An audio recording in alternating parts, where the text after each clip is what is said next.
Assalamualaikum dan salam Sarawakku sayang.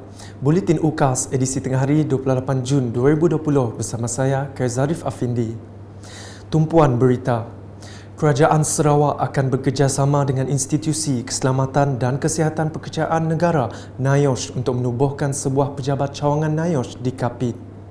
Timbalan Ketua Menteri Sarawak Tan Sri Dr. James Jemut Masing berkata, kewujudan pejabat NIOSH di kawasan itu amat diperlukan memandangkan terdapat banyak projek melibatkan industri empangan hidroelektrik. I would like to bring them, if possible, to Kapit. Kapit tak ada office. In Kapit, we have a lot of construction going on. Apart from construction of roads, we have one of the biggest, if not the biggest, construction of dam. Dulu kita ada di Bakun Dam, sudah itu kita ada Mulu. Sekarang on construction is Balai Dam. Beliau berkata demikian dalam sidang media selepas menerima kunjungan hormat daripada pengerusi NIOSH Malaysia, Datuk Wilson Ugak Kumbong serta beberapa ahli eksekutif NIOSH yang lain di Kuching pada Sabtu.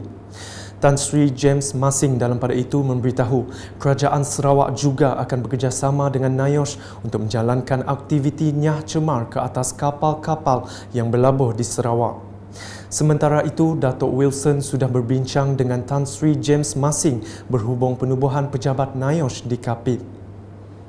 Saya percaya dengan tadi setelah Tan Sri telah mencadangkan supaya NIOSH ini dibawa ke Kapit, bagian Kapit, jadi saya ingat tidak ada masalah.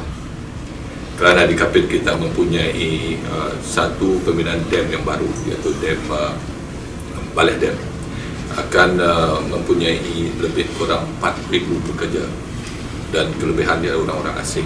So we want to impose that NIOSH need to be certification for those safety and health in workplace facility and Balai Dam.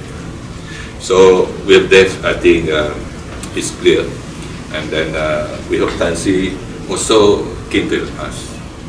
Berikutnya, pembatalan rakan pelaksana projek PDP dalam projek Lebuh Raya Pen Borneo oleh Kerajaan Persekutuan Pakatan Harapan telah menyebabkan pembinaan Lebuh Raya di Sarawak tergendala selama setahun dan mencetuskan implikasi ke atas kerajaan seperti tuntutan guaman dan ganti rugi. Bagaimanapun, Menteri Kejar Raya Datuk Sri Haji Fadilah Yusof berkata, pembatalan itu tetap diteruskan sehingga keputusan baharu dibuat oleh Kabinet. Cuma sekarangnya bila PDP dulu dibatalkan, ianya memberi implikasi kepada kerajaan. Ada segi tuntutan guaman, tuntutan ganti rugi, termasuk oleh konsultan-konsultan juga yang telah ditamatkan, dan ini juga memerlukan penyelesaian di peringkat kementerian untuk diputuskan oleh kerajaan di bawah kepimpinan Tan Sri Muhyiddin. Beliau berkata demikian dalam sidang media selepas Majlis Pecah Tanah projek naik taraf laluan 8101 Jalan Datuk Muhammad Musa dari Batu Lapan ke Bulatan G3 di Kota Semarahan pada Sabtu. Katanya ketika ini kertas Kabinet telah pun diedarkan bagi mendapatkan maklum balas daripada Kementerian dan KKR serta JKR Sarawak akan menubuhkan satu pasukan khas untuk mengkaji dasar dan nasihat hasil daripada keputusan perbincangan Kabinet tersebut. Ujar Datuk Sri Haji Fadilah lagi, pihaknya di peringkat Kementerian Kejar Raya dan Jabatan Kejar Raya kini sedang mencari kaedah mempercepatkan pembinaan Lebuh Raya Pen Borneo yang di belakang jadual. Untuk itulah kita kena mencari kaedah bagaimana kita nak mempercepatkan projek ini supaya ianya dapat disiapkan lebih awal. Itu hasrat kita. Dan apa kaedahnya belum dapat dimuktamadkan. Ini perlu untuk dirujukkan kepada Kabinet kalau ada perubahan dari segi dasar dan juga kaedah pelaksanaan. Berita selanjutnya, industri pelancongan yang berorientasikan rakyat adalah salah satu sektor ekonomi yang paling terjejas dan dijangka industri yang terakhir pulih dalam pasca COVID-19. Menurut Menteri Pelancongan, Seni dan Budaya Malaysia, Datuk Sri Hajah Nancy Shukri dalam sesi libat urus bersama penggiat industri pelancongan Sarawak di Kuching pada Sabtu. pelbagai strategi telah dikenal pasti dalam menyusun semula industri pelancongan dan budaya negara, antaranya seperti yang tertera.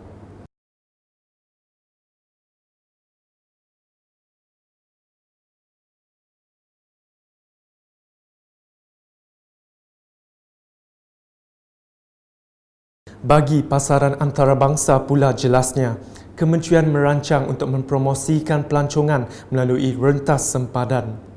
Menurut Datuk Seri Hajah Nancy lagi, 12 garis panduan SOP telah diserahkan oleh kementeriannya dan 10 daripadanya telah diluluskan. Tambahnya, kementeriannya akan terus memelihara dan melindungi alam semula jadi, seni serta budaya sebagai warisan yang penting di peringkat akar umbi dan berusaha memperkayakan industri ini dalam segi pekerjaan dan pembangunan ekonomi. Beralih ke laporan mengenai projek pembinaan. Di Betong, pembinaan jalan raya yang menghubungkan Kampung Sungai Reboh Batu Lintang Undop ke Kampung Paku Ili Undop bakal memberi manfaat jangka panjang kepada masyarakat setempat apabila ia siap kelak. Menteri Muda Kesejahteraan Komuniti Sarawak merangkap Adun Simanggang, Datuk Francis Hardin Hollis berkata, jalan raya sepanjang kira-kira 3.7 km itu sepatutnya bermula pada April 2020, namun susulan penguatkuasaan Perintah Kawalan Pergerakan pada Mac lepas, projek tersebut telah ditangguhkan dan akan bermula pada Julai ini. Bercakap semasa Majlis Pecah Tanah projek tersebut di Betong pada Sabtu, Datuk Francis berkata pembinaan di bawah projek transformasi luar bandar RTP itu menelan kos sebanyak RM500,000. Berikut pula di kawasan Dun Sebuyau. Kerajaan Sarawak sentiasa peka dengan keperluan rakyat dan memastikan tiada kawasan yang tercicir daripada menikmati arus pembangunan. Menteri Muda Infrastruktur dan Pembangunan Pelabuhan Sarawak, Datuk Julaihi Narawi berkata, di kawasan Dun Sebuyau misalnya telah dibangunkan dengan pelbagai projek pembangunan yang dibawa oleh kerajaan negeri ini. Beliau yang juga Adun Sebuyau berkata yang terbaharu adalah cadangan peruntukan projek sebanyak RM800,000 untuk penurapan jalan raya Kampung Sagu, Bina Baru Dewan Masyarakat RM350,000 selain peruntukan untuk JKKK Kampung Sagu berjumlah RM10,000. Manakala di Kota Semarahan, projek menaik taraf Jalan Datuk Muhammad Musa bernilai RM229 juta merupakan projek yang ditunggu oleh penduduk-penduduk di kawasan tersebut. Ahli Parlimen Semarahan, Rubiah Wang berkata, projek ini bukan sahaja dapat menyelesaikan masalah kesesakan jalan raya tetapi juga masalah banjir serta pembangunan yang tidak teratur. Salah satu masalah utama yang menyebabkan banjir juga kawasan ini adalah jalan ini. Sebab jalan ini, keadaan jalan yang telah menyebabkan pembangunan kawasan ini agak orang kata tidak teratur lah. Tetapi harapan saya bila di-upgradekan jalan ini nanti, ditambah baik jalan ini, masalah-masalah lain dapat kita selesaikan bersama. Dan kemudahan rungutan penduduk-penduduk kawasan seperti street lighting, seperti kesesakan dapat kita selesaikan. Berikut menurut beliau dalam sidang media selepas hadir menyaksikan Majlis Pecah Tanah projek tersebut yang disempurnakan Menteri Kerja Raya Datuk Seri Fadilah Yusof pada Sabtu. Ujar Rubiah, projek ini juga akan dapat menampung perkembangan pendidikan di sekitarnya, khususnya pembukaan dan pembesaran sebuah sekolah baharu.